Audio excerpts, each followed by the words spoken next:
Olá, meu nome é Júlia Galvani e esse é o quadro Pioneiros de Luz e hoje temos o prazer de entrevistar Pastor Rubem Aguilar. Boa tarde, pastor. Muito obrigada por ter aceito o nosso convite. Oh, boa tarde, Júlia. É um prazer para mim participar dessa programação. Muito bem, hoje nós vamos conhecer um pouco mais sobre a vida e o ministério do pastor Rubem Aguilar. Então, gostaria que o senhor começasse contando um pouco sobre o início da sua vida, ali na infância. Nos conte um pouco sobre o contexto da sua família, né? Onde o senhor nasceu, a data do nascimento, quem foram seus pais e seus irmãos. Tudo bem. Eu nasci na Bolívia, numa cidade chamada La Paz. Fica na Cordilheira Andina. Na realidade, a cidade foi construída numa depressão geológica das camadas, ou seja, numa fossa, mais ou menos a 3.600 metros sobre o nível do mar.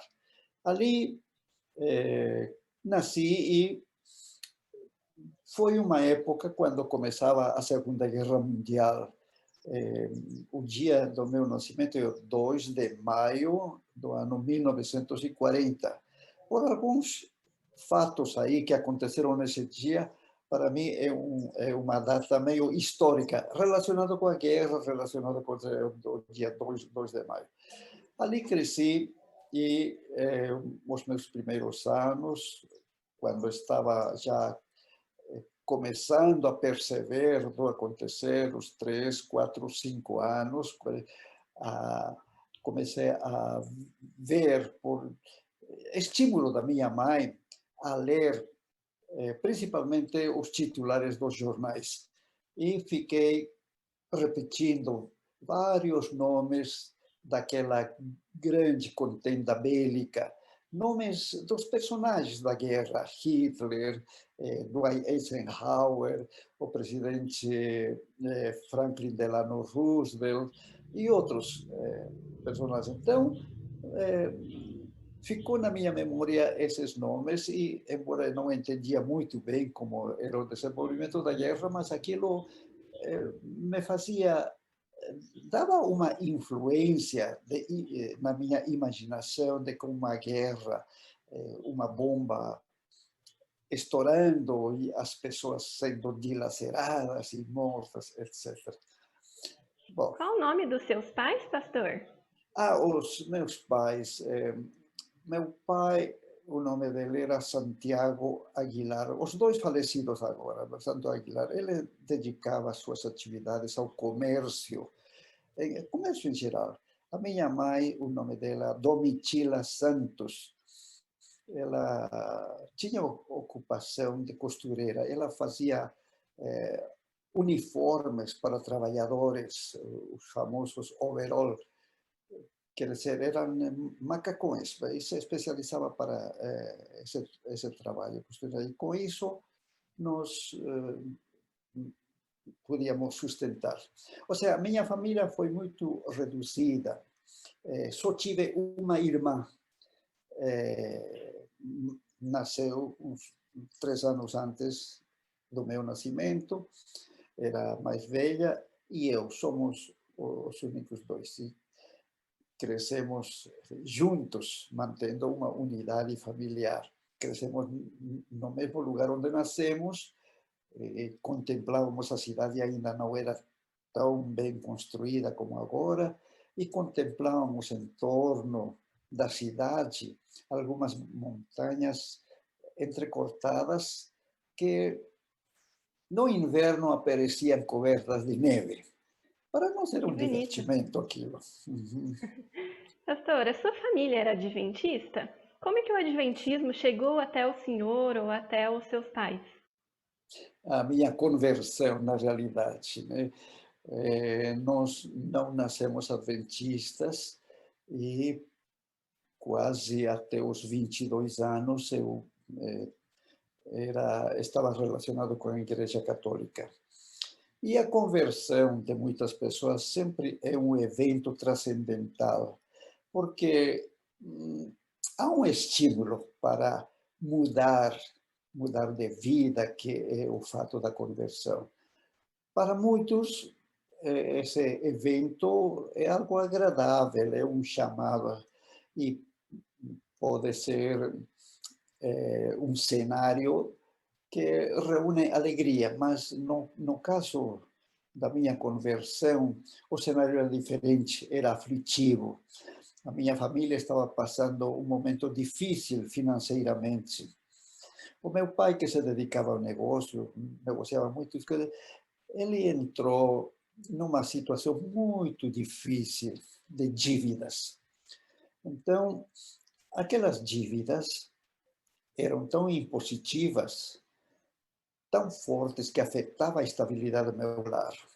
Praticamente todo dia era aquele desentendimento entre opiniões de casais, a minha mãe com meu pai. Minha mãe acusava de ele ter feito maus negócios e por isso a situação. A situação é tão crítica que a casa estava sendo, tinha quase um processo de desapropriação. O que seria de uma família perder a casa. Então, essa situação nos levou a uma incerteza em muitos aspectos.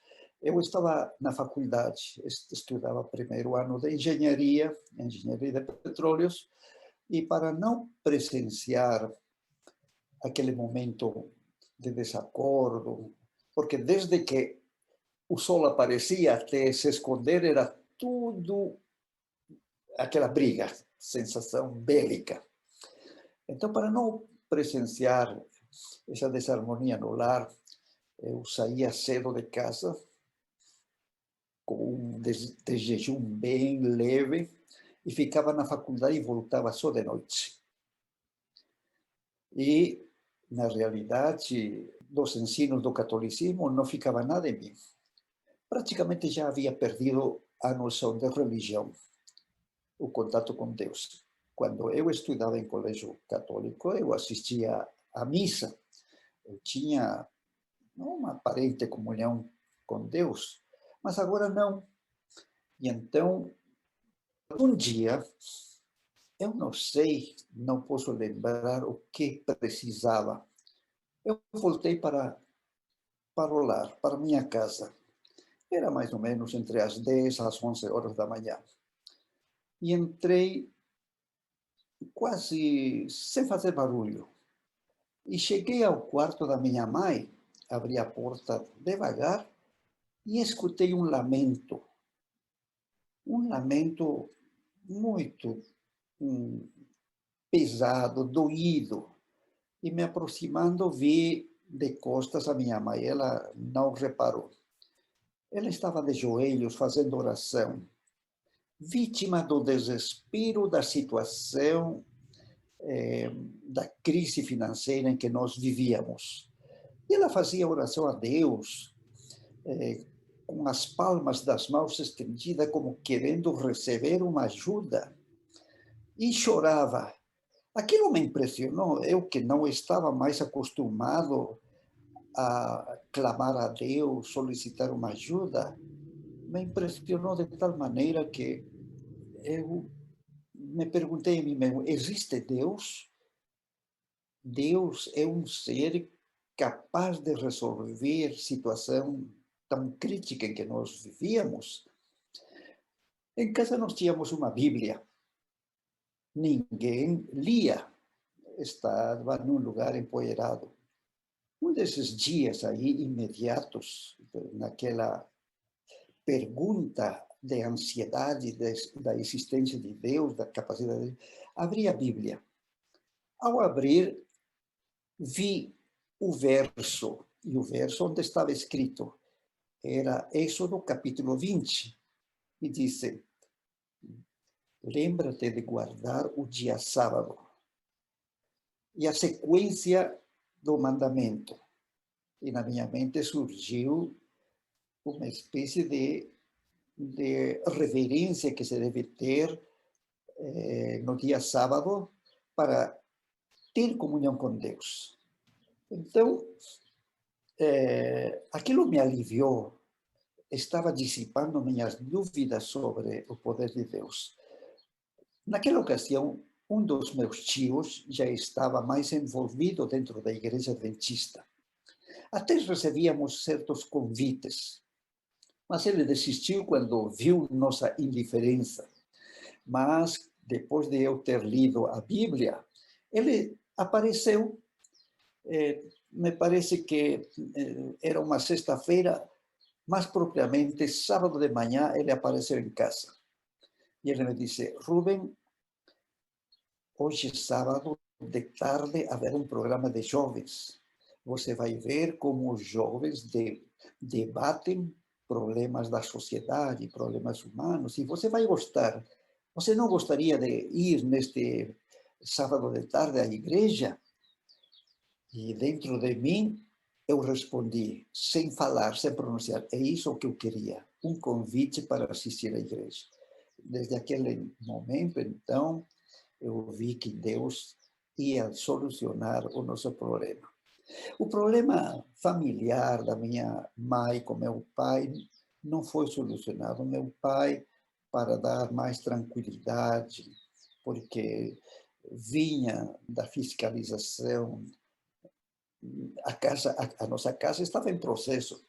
Vinha uma pessoa do direito ameaçando tomar a nossa residência. Isso amargurava muito a minha mãe. E procurava meu pai. Então, meu pai decidiu sair de casa, abandonar, e se foi. Então, foi a separação. Mas a minha mãe lutou, ela recebeu mais encomenda de fazer uniformes de trabalhadores e aos poucos solucionou as dívidas. Mas o que é melhor, antes de resolver as dívidas, é nós conhecermos uma mensagem de esperança e de paz. Essa foi a Amém. minha conversão. Que legal, pastor. Então, o senhor e a sua mãe também aceitaram o adventismo. Olha, a minha mãe faleceu adventista, mas os princípios da Igreja Católica, ela assistia a festividades católicas, ela não deixou plenamente. Mas, Uhum. aos poucos, depois daquela minha conversão, meu desejo de estudar teologia, ela, aos poucos, abandonou as relações sociais que influenciavam muito para ela. Então, fez das suas amizades uma nova comunidade e aceitou o adventismo. Que legal, pastor. E quando que aconteceu o seu batismo, o local e o ano? Olha, eu me lembro, a data não me lembro mais exatamente, mas era em janeiro no ano 1961. 61. O senhor tinha quantos anos, mais ou menos? Tinha 21 anos. Quer dizer, 20 anos, mas para fazer o 21, né? Eu nasci em maio, faltava poucos meses para eu fazer 21 anos ali. E me batizei na igreja central da cidade de La Paz. O oficiante, havia vários que se batizaram e vários pastores. Alguns eram missionários americanos. E não me lembro exatamente qual dos pastores que processou o meu batismo. Mas foi Tudo bem. naquela data, assim. Ok. Agora, a respeito da sua educação, pastor, onde foi que o senhor cursou o primário, ginásio, colegial, e a Sim, graduação também? E depois, se o senhor puder contar um pouquinho como que foi, como que surgiu o desejo de fazer teologia, né? quando tinha 5 ou 6 anos, no ambiente ainda da guerra. A guerra estava terminando, mas sempre as notícias da guerra estavam a cada momento. Então, foi a época quando eu ingressei na escola primária. Comecei os estudos de primária num colégio estadual. Tinha certo prestígio, inclusive para as pessoas se matricularam pelo prestígio, porque era estadual, ninguém pagava nada, havia muita gente. E a minha mãe conseguiu uma pessoa influente para eu me matricular. Fiquei alguns anos estudando nessa escola. Aliás, talvez devo referir, essa escola para mim, esses anos que passei, foram muito significativos. Eu acho que para muitas crianças. Tinha uma professora que nos acompanhou na primária durante 3 anos. E essa professora, um dia, eu não me lembro mais o conteúdo que ela nos ensinava, mas a lição que ela nos deixou é o amor.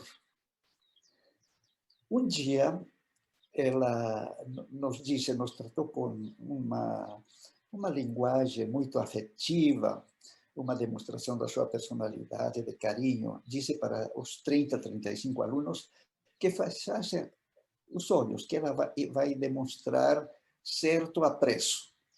E nós fechamos, criança, fechamos os olhos e ela passava pelo corredor, entre as carteiras. E ninguém notava que ela estava deixando nas carteiras um envelopinho. Não era um envelope, era um presentinho ali.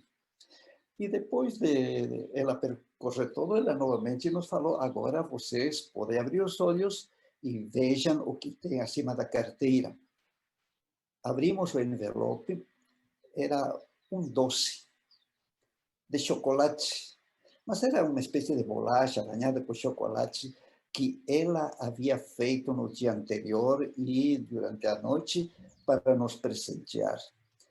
Aquilo foi um doce, imagina, na hora do recreio, todo mundo se deleitando, mas tinha muito mais significado. E para mim ainda muito mais, porque os pais nos dão também presentes, mas algumas vezes, apesar de que o pai presenteia os filhos com muito carinho, mas por ser pai, parece ser uma obrigação de dar presente ao filho. Mas uma pessoa desconhecida tratar assim, essa é a lição de amor que persiste. Depois daquela fase, a minha mãe soube que havia um colégio que tinha mais prestígio, era um colégio de jesuítas. Jesuítas que fugiram da guerra, fugiram da Europa, principalmente da Espanha, e muitos professores eram europeus. O Colégio Padres Jesuítas Europeus, Colégio São Calixto.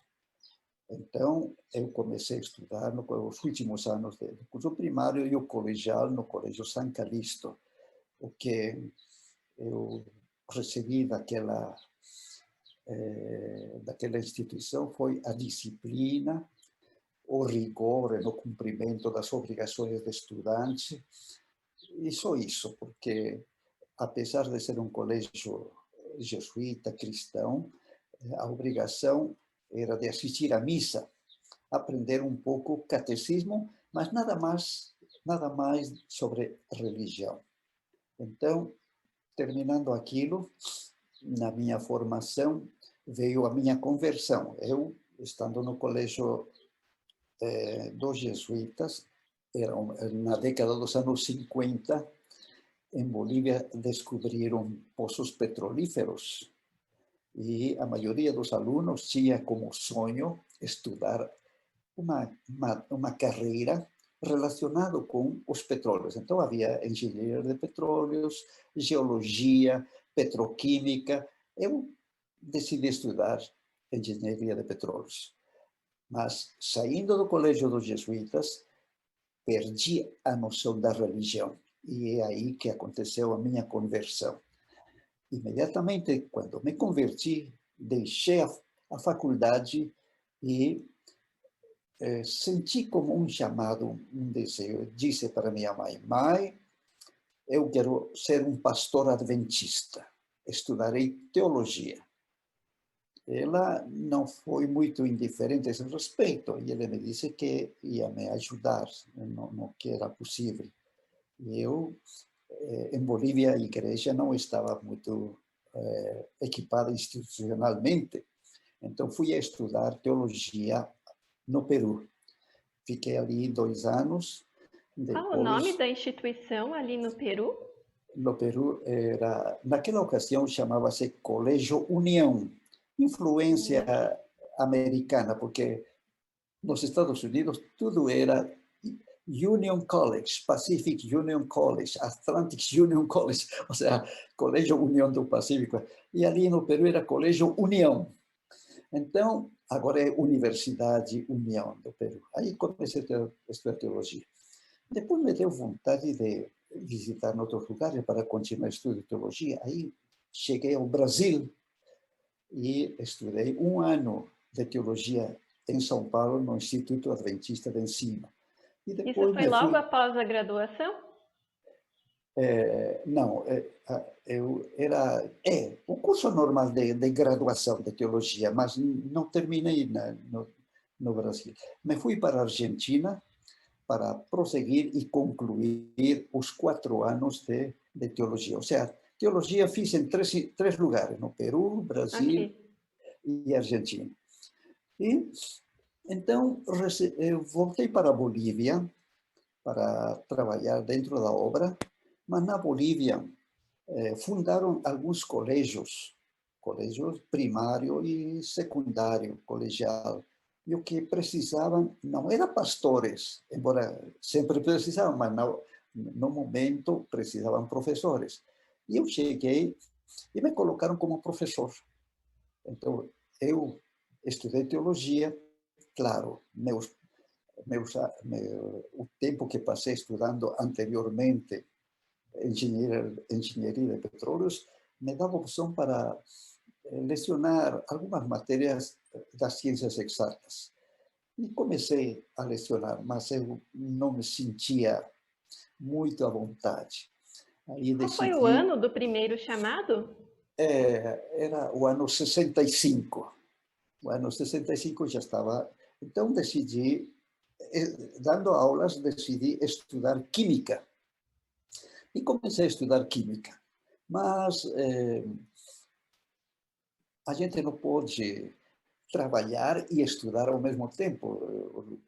Agora sim, há mais facilidade, existe computador, mecanismo, etc., mas naquela ocasião não, aulas presenciais. Então, preferi me dedicar só aos estudos. Veja, estudava química e, novamente, me veio na mente estudar no Brasil.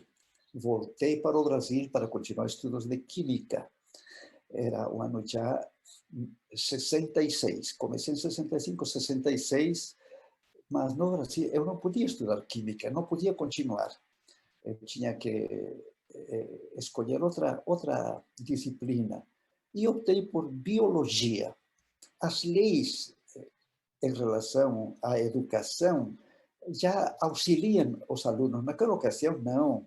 Eu comecei a estudar química na Bolívia e para prosseguir química, eu tinha que fazer uma série de exames, testes, etc., que era praticamente difícil.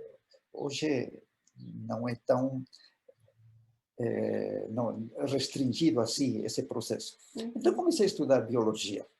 Estudei biologia em 67, 68, 69.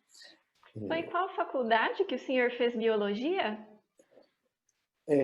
Eu estava no Rio Grande do Sul e havia uma faculdade de padres jesuítas. Novamente me envolvi com, com os aspectos educacionais da ordem dos jesuítas, aí, o Colégio de São Leopoldo, dirigido por Uhum. jesuítas ali. Então, quando eu estava no terceiro ano, o diretor do Instituto Adventista Cruzeiro do Sul, IACS, aí ele me convidou para lecionar. Eu ou lecionaria algumas matérias e estaria no último ano da minha formação em biologia. Então, depois de receber esse chamado, chegou o fim do ano, quer dizer, o chamado foi em setembro, me parece, mas até seria para o ano seguinte. E eu voltei para a Bolívia, visitar a minha mãe, e ela estava com uma doença terrível, com a que depois faleceu anos depois. ela ia ser submetida a uma cirurgia. E eu não podia deixá-la assim.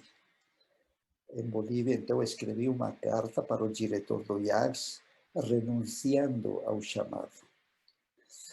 E então fiquei em Bolívia. Terminei o curso de Química que havia iniciado, eu começava a lecionar Química. Bom, aí, nesse período, eu casei porque quando eu estudava em Porto Alegre, conheci a minha esposa. Então, desde Bolívia, eu simplesmente, através de cartas, disse, bom, vamos ter que casar. Então ela accedeu para o nosso casamento, então moramos 4 anos. Casamos no Brasil e no ano 70 e ficamos 4 anos. Eu já era professor de Química, lecionava num colégio da rede pública em Bolívia, em La Paz, e Só havia um uma colégio. perguntinha, pastor. Sim, Qual o nome da sua esposa? o nome da minha esposa, Neuza Souza. Neuza Souza, ela nasceu na cidade de Santo Antônio da Patrulha, próximo a Porto Alegre, no Rio Grande do Sul. Então, depois de casarmos, ficamos 4 anos e no ano 74, no início de 74, recebi uma comunicação. Naquela ocasião era difícil uma comunicação por telefone, não havia celular, não havia apenas as cartas também demoravam muito tempo. Então havia um sistema mais rápido, era o telégrafo. Mas um pouco mais rápido que o telégrafo, havia um sistema chamado telerádio. Então, uma vez veio uma mensagem telerádio, como telégrafo, eu passei pela associação lá em La Paz e um dos meus amigos que trabalhava funcionando me disse, olha, existe uma comunicação para você do Brasil. E essa comunicação era de um chamado para lecionar biologia no IACS. E então nos preparamos, fiquei 8 anos trabalhando no IACS. Enquanto eu estudava tanto na Bolívia, eu lecionava tanto na Bolívia, eu procurei fazer cursos breves, lato sensu, tanto em química como em biologia. Eu fiz na área de química, química orgânica cíclica, compostos orgânicos, microquímica, análise de velocidade da reação, vários cursos. E também na área de biologia, técnicas citológicas. Parece que minha especialidade seria química e biologia. A mesma coisa no Brasil, ficava. Mas depois de estudar, de trabalhar 8 anos no Rio Grande do Sul, decidi estudar um mestrado, arqueologia nos Estados Unidos. Mas por que essa mudança? Você está lecionando biologia, é professor em química, fez cursos. Bom, talvez devo referir a algum incidente que me levaram para essa mudança. Acontece que na Universidade Federal de Porto Alegre apareceu uma espécie... Havia um programa de mestrado em neurofisiologia. Era a matéria que eu gostava. 4 vagas. Aí eu me preparei, fiz a inscrição para os exames foram 2 semanas. Gostava biologia, anatomia, física, matemáticas, e depois 1 semana de testes psicopedagógicos, psicotécnicos. E eu me preparei muito bem. Então, fiz os exames e cada dia que fazia os exames, a gente, entre os aspirantes, que eram 16, muitos médicos, outros professores, comparávamos os resultados dos testes e me parecia que eu estava indo bem, melhor que os outros, inclusive nos testes psicotécnicos aí. Então, para ver os resultados no mês de novembro, dezembro, pelo próximo do Natal, eu voltei para visitar o meu sogro, fui de carro com a minha família e disse, espera minha esposa, eu vou lá ver o resultado. Imaginava que eu estaria já meu nome ali, e não estava meu nome. Me deu um choque, não é possível. Os resultados eram tudo positivos. Aquilo me deu uma frustração que passei Natal, Ano Novo, o outro ano, janeiro, fevereiro, e a frustração continua. Um dia, eu gostava de dar minhas aulas de biologia, era a época do giz, o quadro negro e o giz. Então, eu fazia desenhos das estruturas anatômicas de biologia, fazia desenhos com uma mão e com a outra mão fazia sombras. Os alunos apreciavam. E numa dessas salas de aula, depois de fazer meus desenhos, bateu o sinal para o recreio. Os alunos saíram, menos um. E ele ficou observando, eu apagando, e eu disse, olha, você não saia. Professor, eu admiro sua maneira de dar aulas. Nunca pensou em fazer mestrado? Ele me pergunta. Eu já pensei. E contei essa história frustrante na minha vida. Isso aconteceu. E ele, um aluno, ele ficou como um pastor para mim. Ele me disse, é que Deus quer que você faça outra coisa. Aquilo me impressionou muito, um aluno falar a um professor assim. E qual era essa outra coisa? A outra coisa era que os alunos do último ano, já os formandos, dava muito problema nas aulas de Bíblia. E o professor da aula de Bíblia era o pastor. E ele não podia responder perguntas difíceis de ciências. Aí o diretor me disse, olha, Rubem, você é formado em Química, em Biologia, tem também o curso de Teologia, e você não poderia dar aulas de religião para essa turma? Eu disse, sim, posso dar. Aí eu entrei, os alunos já eram dominados nas minhas aulas, aí não fazia mais problemas para receber aulas de religião, todos em silêncio. E aquilo, então, me deu uma nova convicção. Em lugar de estudar mestrado nas aulas, devo estudar mestrado em Bíblia. Aprofundar meu conhecimento de ciência e religião. Então, entrei em contato com a Universidade de Andrews.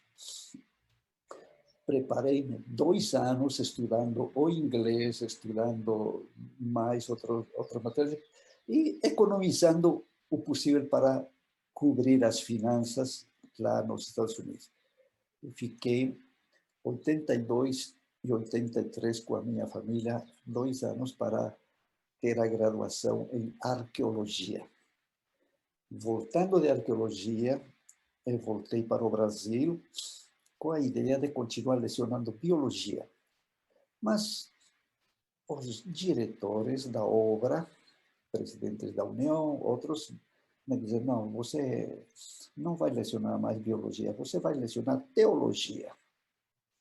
Então, me tornei professor de teologia. Aí, então, não podia continuar doutorado nos Estados Unidos. Aí, Uhum. Só uma dúvida, pastor. Então, o senhor voltou para o Brasil? E foi aqui no Brasil que o senhor começou a dar aula de teologia? Sim, foi em São Paulo, no IAE, Ah, ok. comecei a dar aulas de teologia. E fiquei 8 anos, então. Então, nesse período, ingressei através de concurso na Universidade de São Paulo, na USP, para estudar história antiga, porque a minha dissertação, o meu tema de trabalho de mestrado nos Estados Unidos, era sobre o Império de Ebla, um império que o nome na Bíblia não existe, ou se existe é ainda desconhecido. Ebla era um império que floresceu na época patriarcal, na época de Abraão. E então eu me interessei tanto e procurei fazer uma relação de Abraão viver no Império de Ebla, pelo menos por um tempo. Então, essa foi minha tese de mestrado. E quando cheguei à USP, a Universidade de São Paulo, então apresentei qual seria meu projeto de doutorado. E era uma persecução, ou seja, eu faria uma relação dos deuses de Ebla, 450 deuses, a sua participação, sua influência, como afetava a religião de Ebla.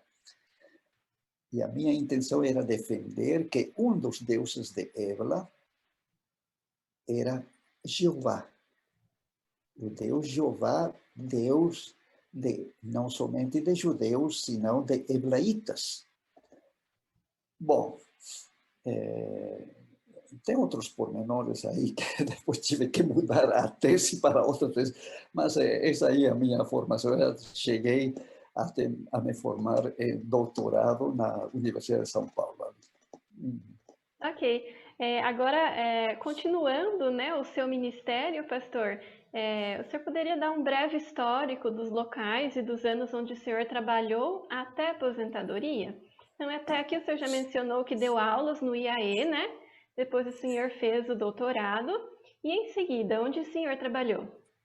Bom, eu sempre, desde a minha conversão, sonhava em trabalhar na obra. Mas na Bolívia, eu já referi alguns minutos atrás, que quando fui lá, o que eles precisavam era professor e não pastor. Aquilo me deixou separado da obra ministerial diretamente. Aí eu comecei a me preparar para ser um professor. E em Bolívia, estudando química, a organização me convidou para lecionar, mas acontece que o colégio grande que tem era em outra cidade, Cochabamba, e eu morava em La Paz, já estava casado, tinha 2 filhos. E quando me chamaram, eles viram que a carga financeira para o colégio seria muito pesada. Aí disseram, bom, vamos esperar mais um pouco. Enquanto isso, me veio o chamado do Brasil e nunca trabalhei como professor na Bolívia. Comecei a lecionar no Rio Grande do Sul, no IACS. 8 anos. Foram anos muito bons trabalhar na obra. Conhecia tantos jovens com os quais tive assim como elaborar um buquê de flores. apesar apesar da minha forma diferente de ser professor.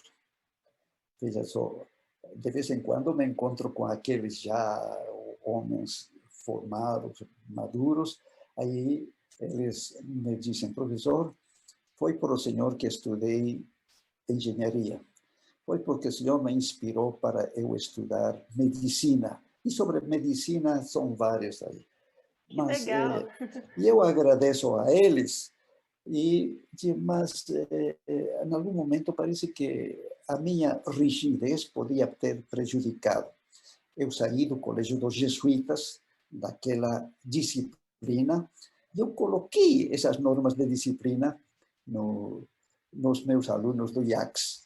Quer dizer, a nova disciplina era, olha, vocês vão fazer um caderno e o que eu escrever no quadro, vocês devem escrever no caderno. E os desenhos que eu faço, com as cores que eu faço, eu utilizava giz, e era fácil de apagar, mas eu obrigava para eles utilizarem lápis e fazer os desenhos no caderno. Então, eles tinham um desenho com cadernos. E então, eu revisava os cadernos. Dizia, olha, a revisão dos cadernos é no dia tal. exemplo, dia 12, e a aula é no terceiro período. Então, eu aceito o caderno no dia 12, no terceiro período. Passando esse período, não aceito mais. E dou a nota do caderno imediatamente, 0. Eu revisava o caderno, se estava bem feito, dava de 1 a 10. Isso era a data para entrega de cadernos. Para entrega de outro trabalho, desenho, era a mesma coisa. Imagine, para a prova, ou seja, todos devem fazer a prova em tal dia, em tal horário, que não aparecer. Eu falava para eles assim, sorrindo, mas era sério. Se vocês quebrarem a perna naquele dia, vocês venham com a perna quebrada, mas vocês façam a prova, porque se não fazem a prova, é 0 naquela contagem, naquela média, assim, 0. E a mesma coisa, eu fazia provas orais, você chamava o aluno, diga como funciona o aparelho respiratório, ou como funciona o aparelho endócrino, biologia, tinha que cambiar. Então, dava assim. Ou seja, tinha uma severidade que, fruto da influência que eu recebi na época dos jesuítas. Então, aquilo me parecia que eu ia criar barreiras de afetividade com os alunos. Não, eles se adaptaram muito bem e agora muitos daqueles com quem eu são bons amigos e tanto moças como rapazes são bons amigos. Depois dos 8 anos no IACS, dois anos nos Estados Unidos, voltei e fiquei lecionando teologia.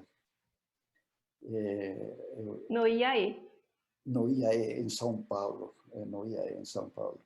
Então foram 8 anos em São Paulo, muito bons.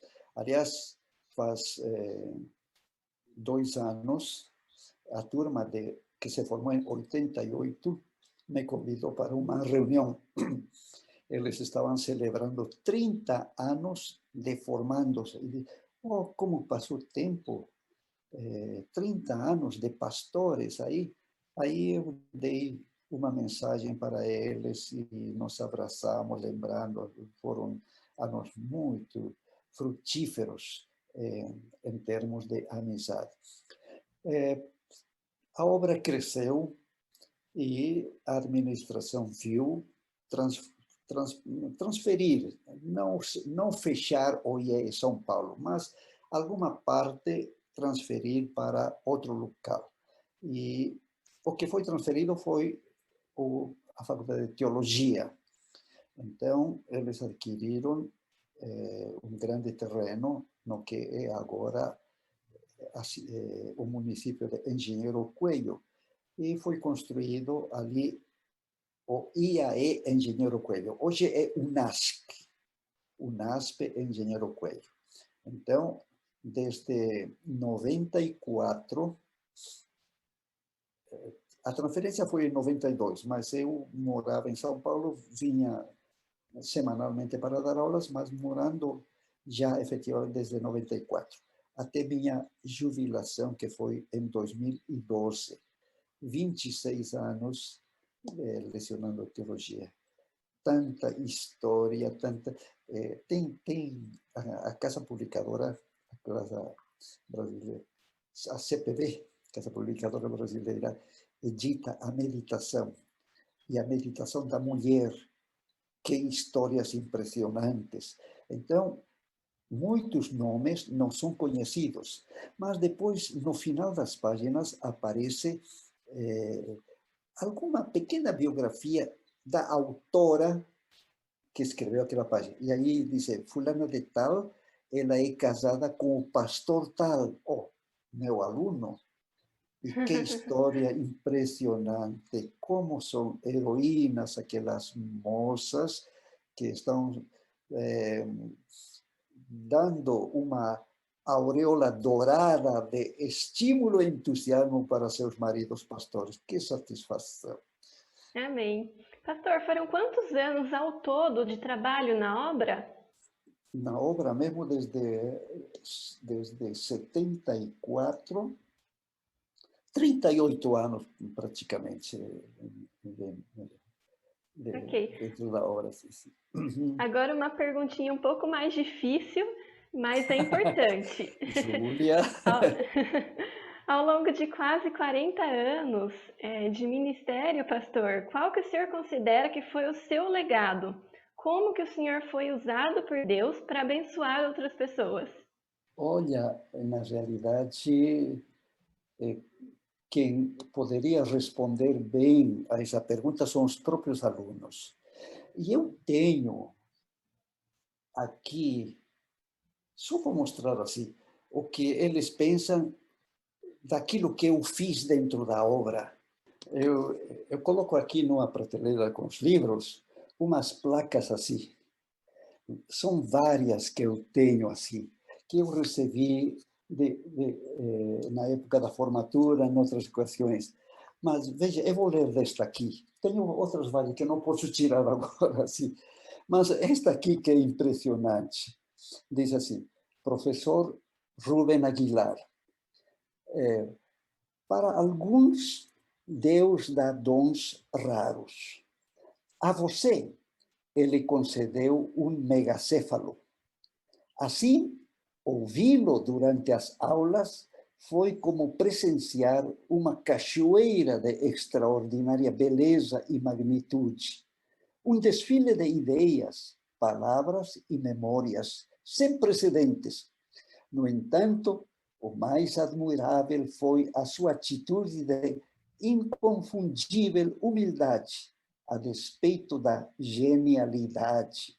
Obrigado, mestre, por nos conduzir para fora do Hades, rumo às verdades da história de um Deus tão generoso.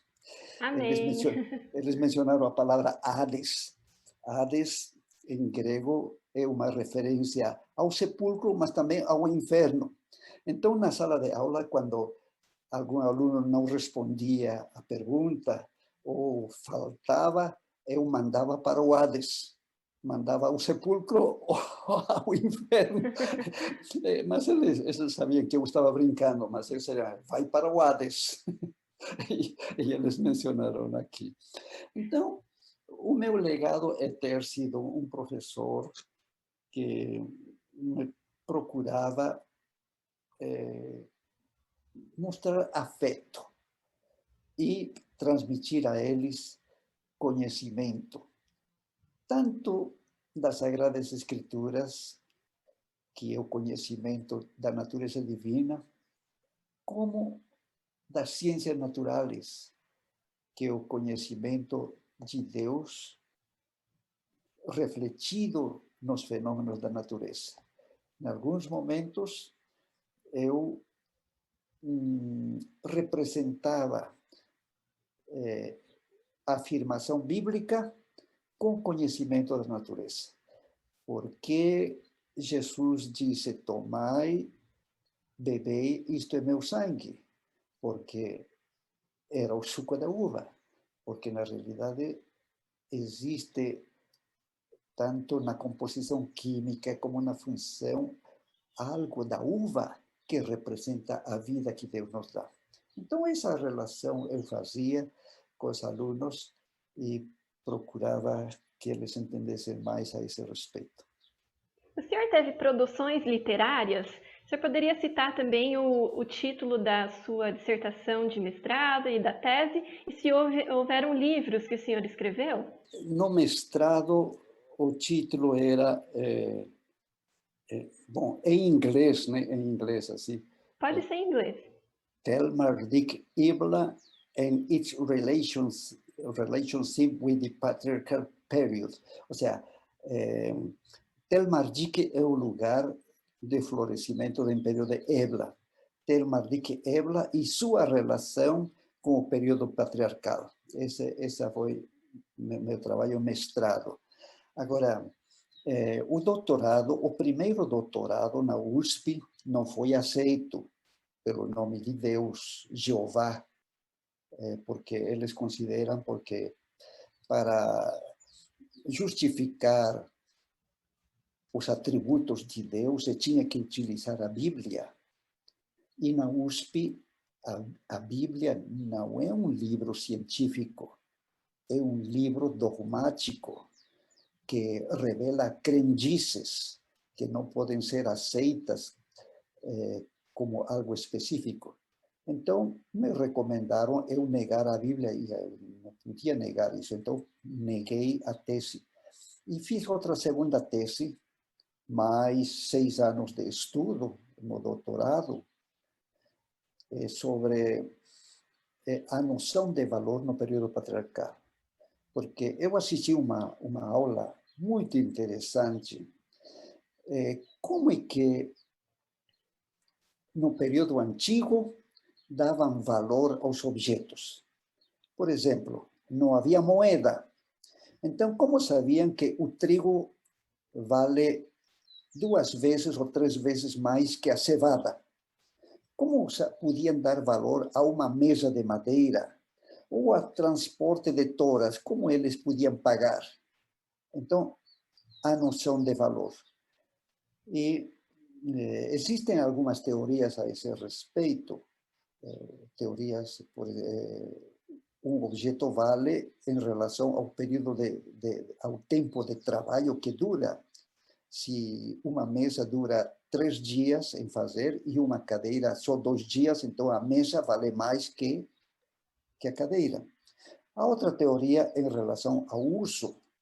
Se um objeto é mais usado, vale mais. Se um objeto é menos usado, em relação à sua utilidade, vale menos. E há uma terceira teoria que, para muitos economistas, não é essencial dentro da economia, porque a economia funciona da produção, o consumo, a produção, distribuição e o consumo. E então, algum objeto, para ter valor, tem que ser produzido, tem que ser distribuído e consumido, porque se não é consumido, perde seu valor. E há um critério que dá valor aos objetos e que muitos economistas não acham que seja, é o simbolismo. Ou seja, para nós, a fotografia da mãe, por exemplo, a fotografia da mãe tem muito valor, porque representa o amor da mãe. Mas para meu vizinho, inclusive para um parente, não vale tanto. E um desconhecido aí é capaz de rasgar ou pisar, mas aquilo é de muito valor, mas comercialmente não vale.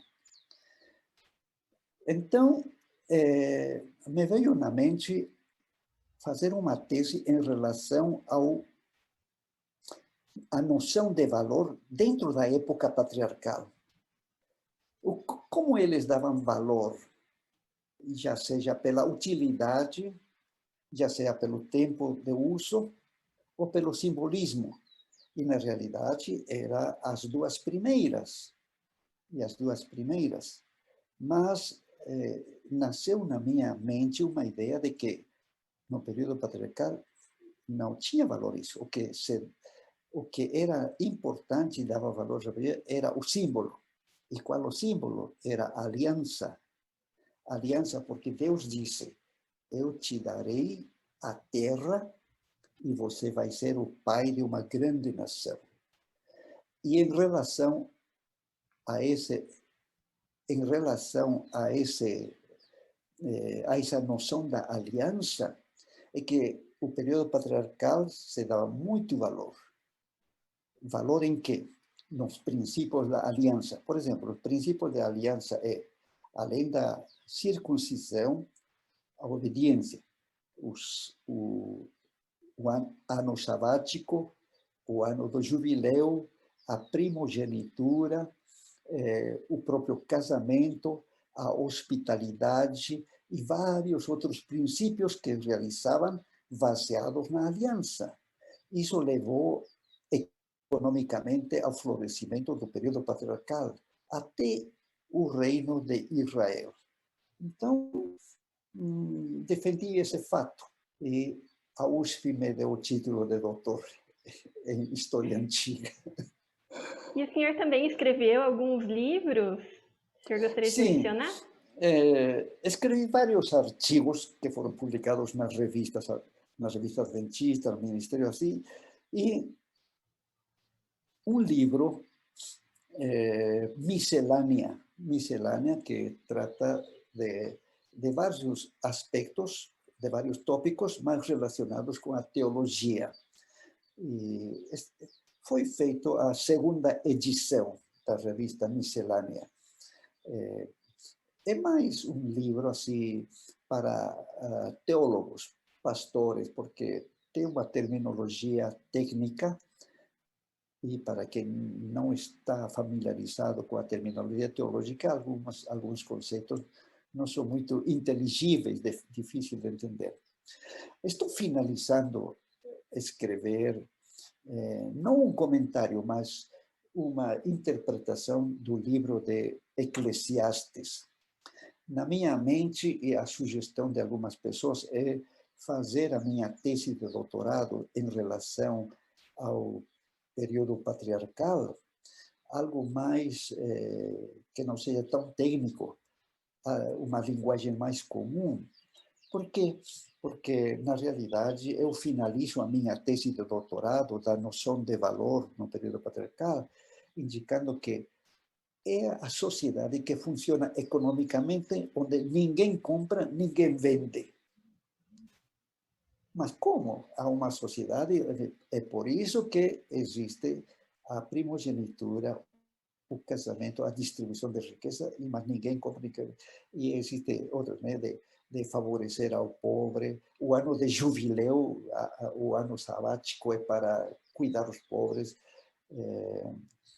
O mesmo na experiência do resgatador, na história de Ruth, o resgatador, o Goel, são noções baseadas no simbolismo da aliança. Então, Esse livro ainda está em processo de escrita.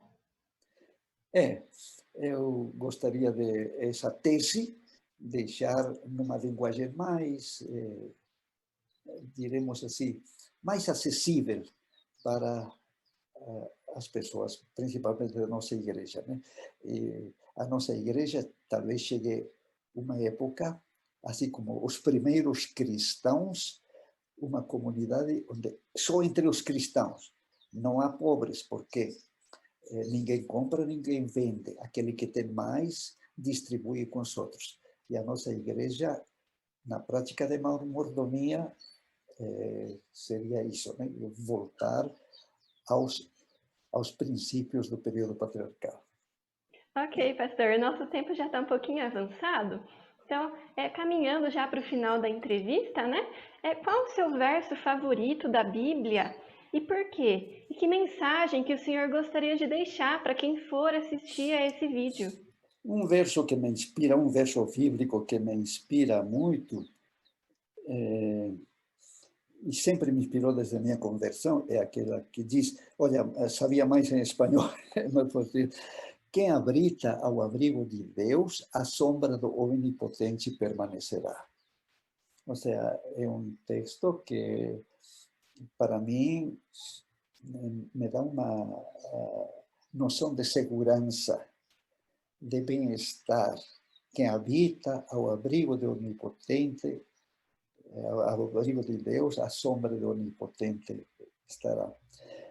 E as minhas palavras são praticamente de estímulo para perseverar na esperança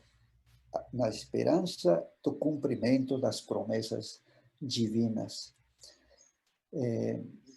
Deus teve um propósito ao criar Adão e Eva, e esse propósito é que Adão e Eva vivessem eternamente no paraíso edênico. Mas veio a tentação, e a tentação foi mais forte que a resistência espiritual que teve Adão e Eva.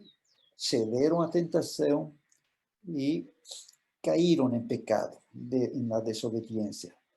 O plano primitivo de Deus foi frustrado. Deus agora não pode, como fechando os olhos e permitir que Adão e Eva continuassem vivendo no jardim do Éden eternamente. Mas o plano de Deus não se encerrou. Ele deseja cumprir esse original plano depois da segunda vinda de Jesus. Mas para viver nessa nova terra prometida e eternamente, é necessária uma preparação. E assim, nós podemos até responder, viver para quê? Nós vivemos para ter um sustento, para ter uma profissão, para ter... Mas tudo é vaidade. O homem vive para se preparar para viver na vida eterna. Amém. É uma mensagem que nós não podemos dar ao mundo, porque o mundo não entende essa linguagem. Mas para nossa igreja adventista, para os pastores, é isso. Viver para quê? Para que se cumpra o plano original de Deus, de nós vivermos na vida eterna. Amém, pastor. Muito obrigada. Foi um prazer entrevistar o senhor. Que Deus seja louvado pela maneira como ele atuou ali desde o início na sua conversão, né? E depois, como professor de teologia, influenciando muitos alunos. Muito obrigada, pastor, por ter compartilhado essas histórias. Elas vão ficar registradas não somente nos arquivos aqui do Centro White, mas com certeza nos livros do céu, né? Muito obrigada, pastor. Eu agradeço, Júlia, por fazer esta programação, esta entrevista, pelos tópicos que você insere na realidade nas entrevistas. Obrigado por essa oportunidade que você me ofereceu de transmitir uma parte da minha vida.